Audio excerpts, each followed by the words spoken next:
So the question is, the distance between two plates of a capacitor is D and its capacitance is C1 when air is the medium between the plates.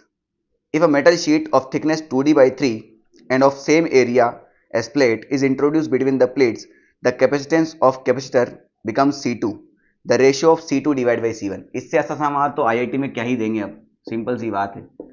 क्या बोला है बेटा कि ये capacitor की दो plate हैं, इन दोनों के बीच की डिस्टेंस D है और एरिया A है। तो हाल फिलहाल इनका कैपेसिटेंस कितना है बेटा? C1 है, क्योंकि इसके बीच में एयर भरा है पूरा, तो ये कितना हो जाएगा? Epsilon not A divide by D। अब हमने क्या किया बेटा कि इसमें 2D डिवाइड बाई 3 डिस्टेंस की 2D डिवाइड बाई 3 डिस्टेंस की मेटल शीट डाल दी। क्या कर दी? Metal sheet. और बाकी जो डिस्टेंस बची है उसमें हमने एयर ही रहने दिया, तो बाकी डिस्टेंस कितनी हो जाएगी? D minus 2D divide by 3, यानी कितना आ जाएगा अपना? D डिवाइड बाई 3, यानी D डिवाइड बाई 3 डिस्टेंस में अभी तक एयर ही है, तो इसका जो कैपेसिटेंस बनेगा वो C2 बनेगा। अब उसको कैसे निकालते हैं बेटा अपन? ये होता है अपना एप्सिलॉन नॉट A फिक्स हो जाएगा divide by distance divide by dielectric, distance divide by dielectric, simple सी बात है। तो D बाई 3 और इसका डाइलेक्ट्रिक कितना हो जाएगा? एयर है, एयर का तो 1 ही होता है, प्लस 2D डिवाइड बाई 3 और मेटल का डाइलेक्ट्रिक कांस्टेंट कितना होता है? इन्फिनिटी, और ये हो जाएगा 0। मैं फॉर्मूला बताता हूं, ये मैं बता चुका हूं पहले भी। मान के चलिए भैया इस प्रकार से हैं और अलग अलग थिकनेस पे आपके अलग अलग डाइलेक्ट्रिक है।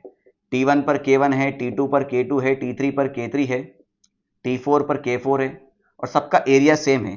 तो इसका जो C कैपेसिटेंस निकल के आएगा वो हो जाएगा epsilon not A fix T1 divide by K1 plus T2 divide by K2 plus T3 divide by K3 and so on.